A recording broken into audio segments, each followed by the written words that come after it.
Excellent. Can you see me? So, was that Laura talking? I think I got Okay, it to so work. welcome everybody. My name is Sandra Arevalo and I'm the Director of Community and Patient Education. Thank you for being with us today. February is Heart Health Month, and because of that, we're so happy to be talking about heart health and how to keep our heart healthy. Right now, we have 19 participants in our webinar. Hopefully, more people will be joining us because this is such an important topic. With us today, our panelists are Claudette Clark. Say hi, Hi Claudette, so people everyone. can see Hi. you. Very good. And Laura Bruno. So Claudette is the Director of Clinical Nutrition here at Montefiore Nyack, and Laura is the Director for the Cardiac Rehab, or the Manager for the Cardiac Rehab Program, also here at Nyack Hospital. So, you know, we are very happy to have you with us today. We have lots of questions. I do have lots of questions. And for all the participants, I just want to let you know, please use the chat box or the Q&A boxes. You can write your questions there, and I'll be more than happy to read your questions to our panelists so that we can get all your questions answered to the best of our ability. So, Claudette, if we can start just with you, and you can tell us a little bit of your profession, your background, and what you do. Okay, so as Sandra said before, the chief clinical dietitian here at Montefiore Nyack Hospital. I have worked here for almost 20 years. It seems like a lifetime. But basically, our department, I am in charge of our clinic full-time and some per diem clinical dietitians. And our function here in the hospital is that we perform nutrition assessments on our new admissions and follow up our progress notes for patients who stay here for a period of days, more than 4 days or 7 days. They get a re-evaluation. We assess patients, we educate patients. We also provide support for our clinical teams for patients who are receiving tube feedings or TPN. Then we do those calculations and we advise the physicians as to what the patient needs, how much of tube feeding or TPN to make sure that we're meeting their nutritional needs. Because when I was growing up, my mother used to say, if you didn't eat, she would say, an empty barrel can't stand up. And so the same with nutrition, whether you're able to eat on your own or we have to help you with that, it is vital for the body to function. And also, you know, we're giving all that medication, but without nutrition to help the medications, and you know, it's harder for patients to get better, and they actually will deteriorate if we're not meeting their nutritional needs. So we play a very vital role here in the hospital. Okay, thank you very much, Claudette. What about you, Laura? So I am the program manager and an exercise physiologist here at Montefiore Nyack Cardiac Rehab. So we are located within the hospital, but we are an outpatient location. I've only worked here for, it was just my 1 year actually. That's when the rehab center was built. So it's all brand new, state-of-the-art equipment. I'm coming from Mount Sinai's cardiac rehab, and then before that, I was at Duke University Hospital's cardiac rehab.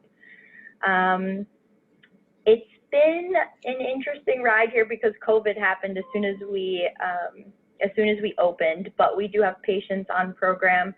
So we are rehabbing anyone who has had any cardiovascular events. So this is someone who just recently had a stent or a heart attack or coming out of bypass surgery, anyone who has chest pain. So a doctor refers the patient over to us, and they join us for typically what is 36 exercise sessions. So they're hooked up to a telemetry monitor. We're watching heart rate and rhythm. We're taking blood pressures. We work with a team of registered dietitians that also work in the hospital. It's a very multidisciplinary approach because it's not just exercise that leads to a healthy heart. it's diet, it's stress management, it's smoking cessation. So we hone in on everything and we work as a team. But it's been great working here. I love Montefiore Nyack Hospital. Everyone's awesome. Okay. Now that you're talking about that and everything that you do in the cardiac rehab unit, you know, like, Laura, what is exactly cardiac rehab? So cardiac rehab is sort of, we want to establish a healthy lifestyle into someone's life. So typically anyone who has had some sort of a heart event maybe wasn't living a healthy lifestyle before, or this might be genetic. So it might just be sort of in the cards from the start, and we can help by reducing risk factors. So this is like high cholesterol, hypertension, diabetes. We sort of help manage all of these things through education, cardiac rehab. So that's coming into exercise typically 3 days a week. And we have hour sessions for each patient. And we sort of see the progress over the course of time. So it's typically a 3-month program if they're coming 3 days a week. That answers your question. Excellent. Well, yeah, it does. So you're talking about risk factors, and you just mentioned a few that are also diet related, and that's the reason why I have Claudette here today, because you mentioned diabetes, you mentioned cholesterol, you know. So Claudette, what's the relationship between diet and heart health? Okay, so it's basically what I would say cause and effect. Your diet is very important. The total number of calories that you eat can affect your heart, because if you're eating excessive amounts of calories and you have thus gained a lot of weight, then you put additional stress on your heart to pump blood through your body. And so number one, you know, obesity or the number of total calories that you're taking in per day can affect how your heart functions. Also, the type of food that you eat. If your diet is very high in fats and cholesterol, so cholesterol is a kind of fat that's really very vital to your body. It's transported through your blood by a protein called a lipoprotein. So it binds to protein and it's transported through the body. But, you know, too much of anything, I mean, as I said before, cholesterol is vital. We have a number of hormones, critical hormones, that are made out of cholesterol. Cortisol is made from cholesterol. The sex hormones, testosterone, estrogen, and progesterone, are all made out of cholesterol. Cholesterol is vital to maintain your cell membrane. It's also valuable for your body to make the vitamin D that is essential for your bone health. And it's also used by your liver to make something called bile, which is essential for fat breakdown. So all those hormones or vitamins are all essential to your body, and they're all made from cholesterol. So cholesterol is very important and very necessary. But again, you know, as with most things, when we talk about diet and food, moderation is key. We need some, but in excess, it can also be very problematic. It can stick to the arteries of your blood vessels, and over time, as plaque builds up, then it decreases the blood supply to organs or to tissue. And then as we're talking about the heart, then that's how we may potentially have a heart attack, because the organ which needs blood supply to provide nutrients and oxygen, as the blood supply decreases, then the function of the organ also will decrease. So too much of anything is not good. So the mantra in nutrition and talking to patients is about moderation, the M word. We do not exist without it, and it's very critical. So we talk about cholesterol, and then we talk about other kinds of fats that, again, in excess can be detrimental to the heart's function. Now, Claudette, I know moderation is key. However, what is really moderation? Because it's like, for example, if you like to drink, moderation might be 10 beers, and if you don't like to drink, moderation might be 1 beer. So, like, is there a specific recommendation that we should take into consideration when we talk about cholesterol intake? Absolutely. So, the goal is to have less than, say, 200 milligrams of cholesterol. So we look at the total amount of food and the total amounts of fats that you're eating. And so for the average person, well, what does that mean? You know, Mhm. if you are diligent, you can look at your labels and figure out, this product has X numbers of milligrams of cholesterol, this one has, and so you learn how to make choices. So one of the things we teach with nutrition is how to read food labels. And, if you know that you're looking for products that have lower amounts of cholesterol, and you know that for the day you should have X amount, then, you can be taught how to, number one, make those better choices and to know what limits that you should be staying within. And so that is how we help people to eat a healthy diet. And aside from reading labels, it's also about choosing the right foods. We know that certain categories of foods are higher in cholesterol than others. So when we're talking about heart health, it's about making those better choices. So we're talking about diets that are higher in fruits, vegetables, whole grains, moderate amounts of like red meat, which we know is higher in cholesterol. And even if you do eat red meats, there's certain cuts of red meat that are better than others. So when you're at the supermarket and you're looking at a piece of beef, it's highly marbled and you're seeking all that white fat running through the grain of the beef. That is not what you want to choose. Unfortunately, in our society also, the more beneficial cuts of meat are also more expensive. And so, we need to be aware of that. And so eating red meat maybe once a week might be a goal that you want to set for yourself. So this way, even though the lower marble, the filet mignons of the world are more expensive, but if you use this as a special treat, for my birthday or, a special holiday or once a month or something, then you can still enjoy that food that you want, but you're able to keep it in moderation. And then, like I said before, make those other healthier choices, more seafood, um, um, poultry without the skin, and I can't stress enough a diet which is higher in fruits and vegetables and whole grains. And again, this is something that we teach our patients how to make those better food choices to stay within that moderation and choose foods that are more heart healthy.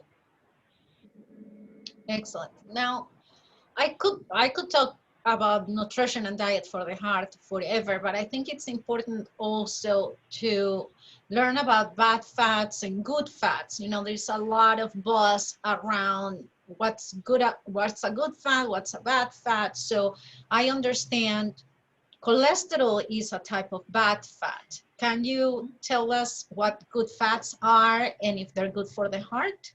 Okay, so, again, and then cholesterol is not the only fat that we deem to be BAD. That's a 3-letter word, not a 4. So we talk about saturated fats and trans fats. So saturated fats, like, that's found in your dairy products or things like butter, coconut oil, palm oil. Those are the bad guys.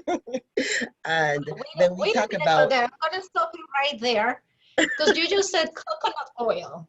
And I know a lot of people swear on coconut oil. And during a time, it's you know, maybe 2 years, 3 years past, I don't even know how long it's been, where it's been a big buzz about the benefits of coconut oil and how you need to be cooking with coconut oil and how healthy coconut oil is. But you just said coconut oil is saturated bad fat, It's a, right? yes, I did. Again, Okay. and I will throw that M word right at you, moderation. As Okay. someone And see, who I I'm grew up, seeing questions here and they're saying, is coconut oil bad? again, Yes, it I is bad. preface, it is, but I preface everything with moderation. I grew up in the islands and we cook with nothing but coconut oil. And I'm still standing. I have no heart disease. So like I said, it's about moderation, you know, and I almost don't like the word bad and good Yeah. when we talk about food, because many times if someone is of a certain mindset, just hearing something like that is enough to push someone who doesn't know how to talk about process information to avoiding foods. And it can go to the extreme of developing disordered eating. So I really don't like to speak about food in terms of good and bad. I prefer to speak about foods in terms of making healthy choices that, you know, and it comes with the education that nothing is necessarily bad, but it's about knowing how to choose wisely. And then everything is, you know, you can have some of everything and you don't have to feel deprived, because one thing I also learned as a dietitian is that the moment you tell somebody that something is bad or they can't have it, it's like ding ding, I want it. And you know, it's inevitable that people are going to crave the thing that you not supposed to have. And so here we go The into disordered forbidden eating fruit. of too much or none at all. And none of either direction is no good. So staying in the middle is the way you want to be. So with that being said, um, you want to monitor the amount of foods like butter, coconut oil, and palm oil, because those fats are, yes, more saturated. And then you want to choose what we call monounsaturated fats. So that's your things like your olive oil, which is a better choice. It doesn't have as much hydrogen ions bonded to the carbon, and so it's better metabolized by the body. So you know, that's the way I like to think about food and diet in general. It's not a good bad. It's about making educated choices and making and living in moderation. Okay, thank you, Claudette. Laura, let's get back to you a little bit. So exercise, how does exercise help the heart? But even before we get there, you know, I know one of the early signs of heart disease is also presented while we exercise. So can you talk about that? Like if I'm exercising, what does it feel when I have a healthy heart versus an unhealthy heart? And then how does exercise help to repair my heart? So exercise helps to keep your heart healthy because, I mean, it helps to manage weight, right? So Claudette mentioned if you're doing things in excess, like eating a lot, you are putting extra weight and extra work on your heart. So that will increase blood pressure. So exercise helps to reduce blood pressure by reducing weight. It helps to improve cholesterol levels. So it actually helps to increase the good cholesterol, because also, like Claudette said, cholesterol is an important part of just being alive. So you need cholesterol in order to function. So it actually increases HDL, the good cholesterol, and this helps to clear out the bad cholesterol. It helps improve blood sugar. So for diabetics, especially, right, we're increasing our muscle mass when we exercise. And I know when I say muscle mass, you might think of a really muscular person, but this could be, any type of person who, it doesn't matter what they look like. You're increasing muscle mass by cardiovascular exercise or weight training, using weights.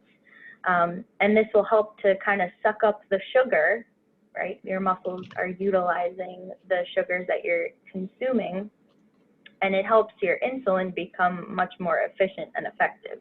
So it will reduce your blood sugar. A lot of the times people with type 2 diabetes can reverse type 2 diabetes by starting an exercise program. I've seen it happen before.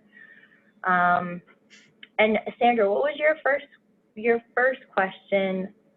I don't think I answered, Yeah, but I don't sure. think I heard you. I know, it was like a 3-part question, so that's okay. So when I'm exercising and I have a healthy heart, how does that feel different from when I'm exercising and my heart is not so healthy? Are there any warning symptoms, I guess, that we should know about, to help us create a little bit more awareness of, heart health? Definitely. So for men, sometimes it's a little more clear if they're having a heart attack, that is. So typically it's pain in the chest that radiates down the arm. Shortness of breath is a really popular one. So feeling excessive shortness of breath, like you're walking up a hill that you would usually walk up, and it's starting to feel very difficult, like you're gasping for air, you need to take extra breaks. That's a common one that people sort of just kind of brush aside. Also, these are some anecdotes. I've had patients in the past who were eating Chinese food, so something really high in salt, and that's when their heart attacks happened. So if you're doing something in excess, like eating a really heavy meal, and you start to feel pressure in your chest, or sort of, some people will say it's like GERD, so like GI issues or esophageal problems, those are often masked with unhealthy heart issues. Okay. Now, you just brought us back to the topic of diet because, you were talking about people with diabetes, the sugar intake, but also something that caught my attention is how you were talking about when you exercise, it helps to lower your blood sugar, but it also helps to raise your good fats. So how is that? Like, how can exercise help to control that? So it's not purely diet, apparently. Is that what you're saying? Well, diet and exercise definitely work hand in hand. It's sort of like what Claudette was saying. A lot of the times, diet, but also exercise, helps maintain hormones. And these proteins are involved with hormones. So when you exercise, you're enhancing some hormonal levels and therefore those proteins. So they definitely work hand in hand. Mm-hmm. Okay. And if I can just interject, Sandra, I just, add to that, so for instance, if you're eating a high, say, carbohydrate diet and you're not exercising and using the energy that you're producing from eating a lot of food, then your body has to do something with those calories that you're putting in. So it has no choice but to convert those calories to fat, and that fat is stored in your cells, and it's also additional fat that's being transported in your body. So someone might think, well, I'm not eating a diet that's a lot high in fat, but if I'm eating a lot of carbohydrates, that can also cause your, I hate this 3-letter word, but bad cholesterol, that LDL levels, to go up. because you're eating a lot of carbohydrates, even though it may not be a high fat intake, but you're taking in more than your body needs. And so your body is converting those calories just to fat. And so it increases the amount of LDL that's being transported in your body. And so again, increase the chances for those fats to be deposited in your arteries and they get clogged and that sort of stuff. So everything has to work together. So it's not just, or even say for instance, someone who drinks a lot of alcohol. Alcohol gets metabolized in the body as a fat. And so someone who may not be eating a lot of food, but if you're drinking alcohol in excess, you can also have high LDL levels in your body because your body is converting those alcohol calories to fat. And if you're again not exercising to burn up that energy that your body is producing, then it's again being transported in your blood circulatory system, and it's also being deposited in your fat cells. So, diet and exercise definitely go hand in hand, with, not just heart disease, but, overall good health. Mhm. Now, if I already have heart disease, and I've been diagnosed with some type of heart damage, whatever it is it possible to reverse the damage with diet and exercise, or somehow improve my heart function with diet and exercise? Claudette, what do you think? You can improve to some level. Losing weight, of course, if you're overweight, losing weight will definitely help because it's reducing the amount of work that the heart has to do to pump blood through your circulatory system to make sure that all your cells are receiving the nutrients and the oxygen that your cell needs. So definitely weight loss is a plus. If you have plaque buildup, I don't know that you can necessarily decrease that. You may need some medical procedure to clear arteries if they're already blocked, but you can certainly prevent it from getting worse. And Okay. I've known people who have even had diagnosis of heart failure, and they were really struggling. But once they started to make and I love this phrase again, I hate to speak about diet and exercise just like that. I like to think about it as making a lifestyle change, because it's a commitment for the rest of your life that you're making to make those changes where it comes to not just food, but your relationship with exercise that is going to help to improve your heart function. As a matter of fact, I was just talking to someone who was diagnosed with heart failure, and his kidneys were failing because, when your heart is involved, your kidneys is involved as well. And, he was approaching kidney failure, but he got some positive encouragement and reinforcement. And he started to make some small changes to just taking a little walk every day, paying attention to the amount of salt in his diet, and paying attention to his nutrition intake overall.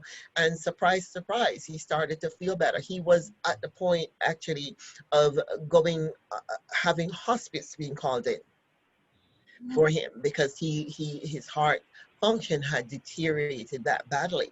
But he had an epiphany and decided to turn around and make a lifestyle change. And now he's feeling more positive about himself. He is losing weight. His numbers are getting better. He's not retaining as much salt in his legs fluid in his lower extremities, and he's feeling so much better about himself just because he has decided that he's going to fight for his life, and he's willing to make those lifestyle changes and implement them and put it into action to help himself to feel better. Well, that's a great story, Claudette. Mm-hmm. Thank you for sharing. I think that gives a lot of people a lot of hope. Yes. And Laura, what exercise or how much exercise, what exercises and how much exercise should we be doing on a daily basis in order to keep our heart healthy? So starting with anything is better than nothing. It looks like Dr. Teray just joined also. Starting somewhere is better than nothing. So the American College of Sports Medicine recommends at least 150 minutes of exercise a week. So that can be split up in many different ways. A lot of us have very busy schedules. So, 30 minutes, 5 days a week is typically a good way to split that up. But if you're working and you're very busy, you can split it up, 3 days a week, 60 minutes. So there's many different ways to skin the cat, as they say. Walking, running, anything that you enjoy will work.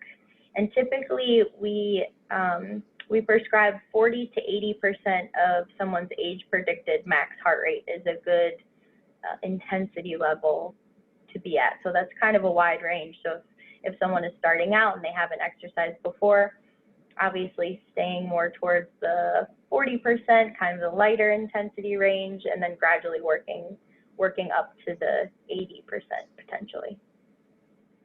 And Laura, if I don't know how to check my pulse or my heart rate or something, like, what is that like? 80? You said your heart rate at 80 or something like that. So how, right, if I'm exercising at home and I'm not hooked to a monitor, how do I know if I'm doing it correctly? So that's where we kind of come in and we can develop an individualized exercise program. So it's a certain calculation that we use if someone doesn't have a stress test done, which typically people aren't going in for stress tests if they don't need to. So it's 220 minus the person's age, and then that's the age predicted max heart rate. And then you would subtract the resting heart rate, which you could find if you have an Apple Watch or Garmin or Polar. If someone doesn't know how to palpate their own heart rate, there's tons of devices out there that can accurately detect that. So you subtract the resting, and then you multiply it by the percentage that you want to start at, and then you add your resting heart rate back in. So you could find that calculation on Google. That's what we use.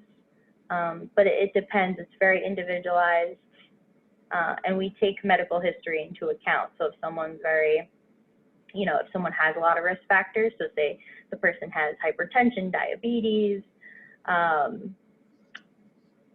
high cholesterol, they're very high risk for having a coronary attack, then we would probably steer towards the lighter end, so like a 40% of an age predicted max heart rate. Now that sounds really complicated, so I'm wishing for something easier that we can do at home. Something that I've heard is that, when you're moderating, when you're at moderate exercise, is like, if you're talking on the phone, you start kind of cutting on words, or like you can't talk as, with the same rhythm, like you start slowing down, you start breathing a little faster, things like that. And that means that's moderate. Is that correct? Yeah, they call it the talk test. So if you're walking with a friend, you want to kind of walk at a brisk pace. I call it walking with a purpose. So you're not just kind of like strolling and meandering.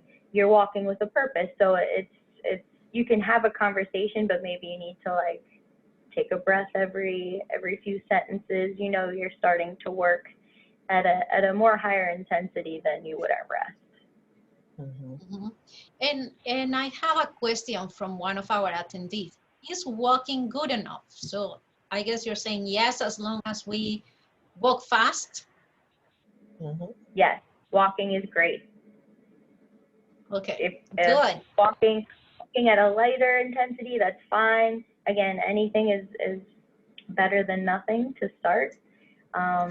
If you start to add hills in there, that's even better. that will make it a little more intense. But walking is perfect, and you can do it anywhere. And I Okay, just want to great. add to that also in terms of the exercise piece. For many people who are overweight or have issues such like arthritis that have an impact on your knees and their ability to move around, as Laura said before, anything is better than nothing.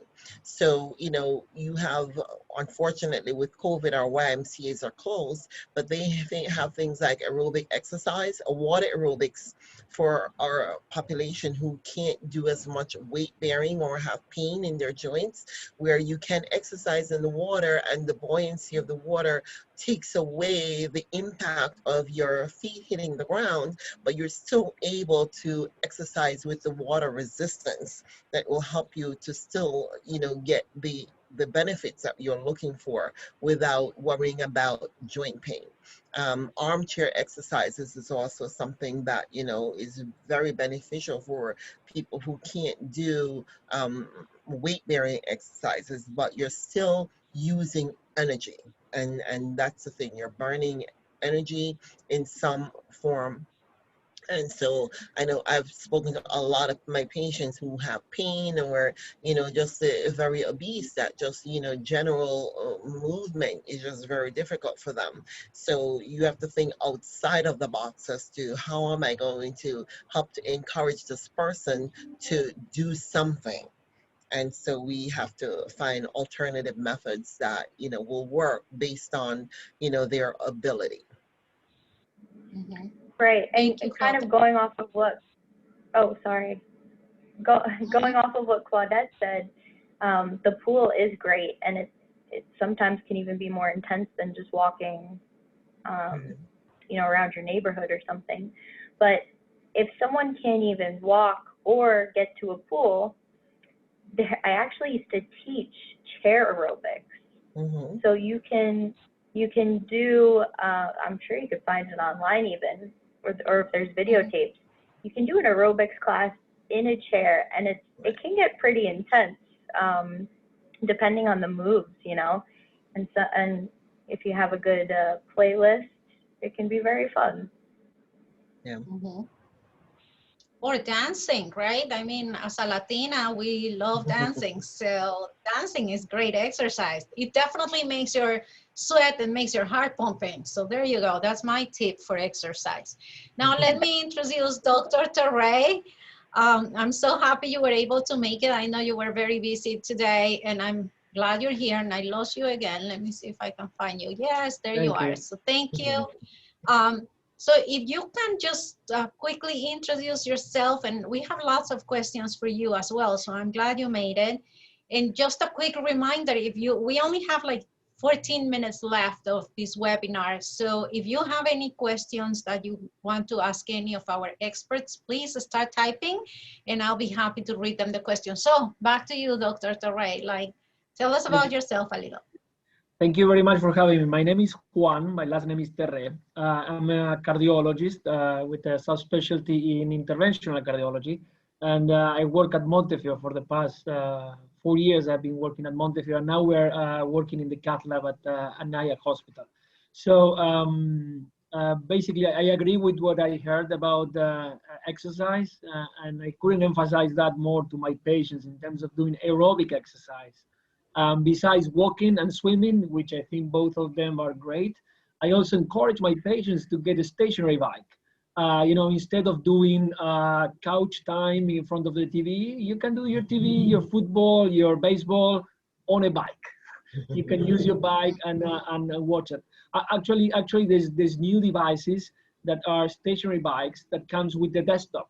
So you can even put your laptop and you know, catch up with some work at home, doing your exercise, and you're able to do maybe your 30 or 45 minutes of cardio a day. We're all busy. Sometimes it's cold, it's slippery outside, so people don't want to go outside and get a little bit more sedentary during the winter. So I found the stationary bike something that we should all, you know, take a look at it. Thank you for sharing that. And I have a question for you, Dr. Torre. Is there any magic bullet for the heart? You know, we're like, a lot of us are like, oh no, I don't have time for exercise. I love my food. I don't want to change anything about my food. Like if I'm a smoker, I want to keep smoking. So is there any magic bullet? Like, oh, this is the medication, or this is, you know, like people always ask those questions. Like, is there something else besides diet and exercise? And Well, what do you think? Yeah, I think there's no magic bullet. Atherosclerosis, which is the disease that affects the vessels in the heart, but also in the legs or in the neck, and generally so much travel, like myocardial infarction or strokes. They are multifactorial, so there's many things around atherosclerosis that we should be taking care of. And basically, I think the magic bullet would be to try to look for equilibrium. We were born in this world to breathe deep, good clean air and eat good quality of food, not the kind of thing that sometimes we eat. So I don't like to talk to my patients and tell them you cannot eat this at all. But you know, equilibrium, right? I mean, if you would like sausage and you want to have it like once every 3 months, it's not gonna kill you. But if you're having them 3 times a week, that's not the good option.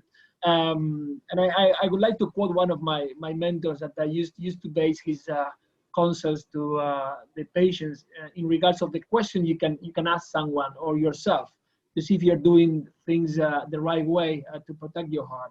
So 2 of the questions are related to measurements. And one of the measurements will be the blood pressure, and the other measurement will be your weight, right? 2 measurements. And then 2 more questions would be regarding laboratory markers. And what would be the sugar, and the other would be the fat. How is your glucose and how is your cholesterol? And the last 2 would be regarding lifestyle. Do you smoke, or do you practice any exercise? So with those 6 questions, if you are on the right side, probably you're gonna be doing well with your heart. There's certain things we cannot manage. We cannot manage our gender, even if some people try. We cannot manage our age. We all continue to age. And we cannot manage our genetics. So those kind of things we cannot manage, but we can identify those people that are at higher risk and be more aggressive in trying to manage the risk factors. Mm-hmm. Great points. And how do you recognize when you have heart disease? Or like, do you have to go to the doctor and get some tests done? Or is there a way that we can start to recognize that at home? Like, how would you diagnose? I guess that's what I'm trying to get. How do you diagnose heart disease? Well, so I think that the key factor is trying to understand if there is any change in the exercise capacity that the patient has. So let's say, and I think you've been discussing this, right? I mean, if you're walking around, you used to walk certain amount of time or distance without any issues, and now all of a sudden you're feeling short of breath, or you feel more fatigue, or you feel chest pain. Those are things that it calls our attention. And something that we sometimes recognize from the community is that you ask people, are you having chest pain? And they say, no, I have this pressure only. So in medicine, we try to put all kind of chest discomfort. We call it chest pain. But chest pain, as we call it in the medical field, it could be not only chest pain, but it could be also chest pressure. It could be a tingling that is there. And it is, if this is related with exercise, it caught our attention a little bit more. Having said that, that's what we call the typical chest pain that you can read in the book. And probably if I teach my 9-year-old son how to recognize it, he will recognize it pretty quickly. And this is the atypical chest pain. So many people present with atypical chest pain, not the one that we read in the book, not the more common presentation, but we need to take a look at it. So it's a matter of trying to distinguish which is atypical, which is not, and pay special attention also to the women that oftentimes present with atypical chest pain. Mm-hmm. Okay, so I don't know. We don't have that much time left yet, but if you could also let us know that relationship between high blood pressure and heart disease, I think is you know, they're very linked together, but it's hard for people to understand how the two work. So that's a great point. The blood pressure or high blood pressure, hypertension is a disease that we oftentimes call it the silent killer, because you don't hear it, you don't feel it, but it's over time it's eroding and it's creating or favoring this disease. And it is the main factor. Is the main factor that generates strokes and also coronary artery disease, one of the main factors. So once we recognize it's elevated, we need to do certain things to try to control it. Oftentimes by changing our lifestyle and the way we eat, we can control hypertension. Sometimes we can. Some people have very elevated blood pressure in the doctor office, but then at home they don't. So it's worthwhile trying to get a record of it. Sometimes measure your blood pressure at home before going to sleep, after you get up, and try to have a record of that. So when you discuss it with your doctors, they can have a better sense of a definition whether you are hypertensive or not. Mm-hmm. Okay. And then I have one more question for you. Not everybody needs a heart transplant, for example. So when are you at that stage where you need, like more interventions, like more severe interventions for your heart, like heart transplant or surgery, something like that? Well, so for surgery or for catheterization, we understand that is the coronary artery atherosclerosis is a mechanical disease. It's a lesion in the pipe that bring the blood towards the different area of the heart that doesn't allow that area of the heart to receive the necessary amount of blood that it needs in order to work properly. So when we find these mechanical obstructions, then we're facing those questions whether we should move ahead with the higher end intervention, like it could be CABG or coronary artery bypass graft, or PCI, which is percutaneous coronary intervention. So, and the decision is based basically in the risk factors of the patient, the age of the patient, and the possibility of tolerating a big surgery, and also depends on the anatomy. The anatomy, we speak about the anatomy, about how many vessels in the heart do you have with disease. Could be 1, could be 2, could be 3. The disease could be diffuse or could be very focalized. So if it is very, discrete lesions, we can usually take care of those with stents. We can also take care of diffuse disease, but when the 3 vessels of the heart are, severely obstructed, there's very diffuse disease in diabetics, sometimes they need to go to surgery. But most of the time, we are discussing between going to surgery or doing the stents, the percutaneous coronary intervention, or either just do the percutaneous coronary intervention. Mm-hmm. Well, that all sounds very good, very hopeful, but also very complicated. So what I'm getting from everything that you're saying is that even if I have a damaged heart, there is still hope. So I hope other people are getting it that way as well. So Absolutely. just to close, if we don't have any other questions from our participants, I would like to ask each one of you if you can offer within your field of expertise 3 tips for people to have a healthy heart. If you still have a healthy heart, please keep it that way. If your heart is failing a little bit, something that we can do starting today, or I guess tomorrow with us now, that we can start doing to improve our heart. So Claudette, do you want to start? Okay, so from the dietary standpoint, of course, I would say more fruits and vegetables, fiber, decreased the fat, of course, in terms of the choice of the kinds of meats, avoid organ meats, avoid red meat that's very highly marbled. Your choices should be more from seafood and from your poultry. Reduce or eliminate fried foods. Use your lentils and your beans that are also very high in fiber. And if you are really adventurous, try to go vegetarian. The more fiber you can, you know, if you have high cholesterol, include things like your oat bran that can help to bind cholesterol and help to take it out of the body while you are reducing the foods that are high in cholesterol in your diet. Um, and again, moderation, moderation, moderation. There is no And all I or like none. the vegetarian. I I'm like the sorry? vegetarian thing, Claudette. I like the vegetarian idea, and I think you know, we just don't know how to eat vegetarian, a lot of us. So you're definitely invited for the next one on vegetarianism and how we can get there. Sure. Dr. And Tabray, also, well, you know, I'm sorry. Just remember, no, I keep going. also wanted to remember to monitor your sodium intake when it comes to helping to control your blood pressure, and, you know, drinking water, very essential to the body. And I think that's it. And just, you know, also to remind people that because we're so technically proficient in our society, there is an app for almost anything. There's an app to monitor your sodium intake. There's an app to monitor how much water you're drinking, you know, so take advantage of it. You know, there is an app to track, you know, total calories, how much exercise you're doing per day, your blood pressure.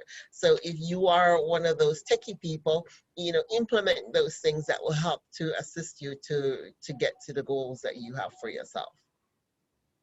Good ideas, Claudette. Thanks. Dr. Tabray, what are your top 3 advice?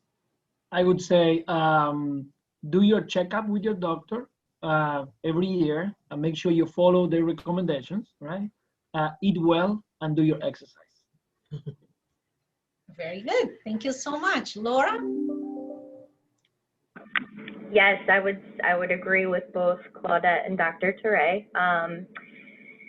Any movement is better than no movement. So start moving, find what motivates you, and stay consistent with it. So make it a habit, and then just make it fun. Make it a part of your everyday lifestyle. Mhm. Yeah, that's a good one. Make it fun. I like that, like the dancing. Okay, so we're 1 minute past our time. Thank you so much to our panelists. You're definitely invited again because so much more to talk about heart health and all of these. And I know I have one more question. Let me see very quickly. It's about B12 and how you can get B12 from your diet. I guess that's for you, Claudette. So if you can answer that in like 5 seconds.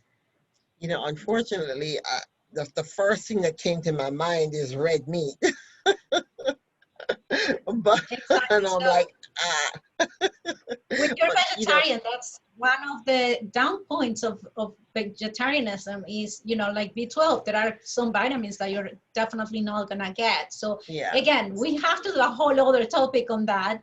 So take a we run out of supplement. time, but we compliments, good, yeah.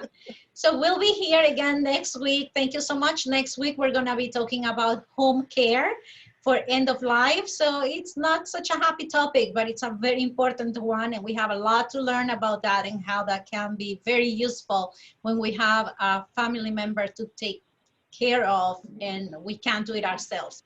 So again, thank you so much to our panelists. I'm gonna see you again, I know for sure. We're gonna do the same thing in Spanish one day, Dr. Torre. I already got an eye on you for that. And we'll just see you next week. Thank you so much. Great, Thank you. thanks. Take care, Thank you, everyone. Sandra. Bye. Have a Thank good you. day. Bye, everybody.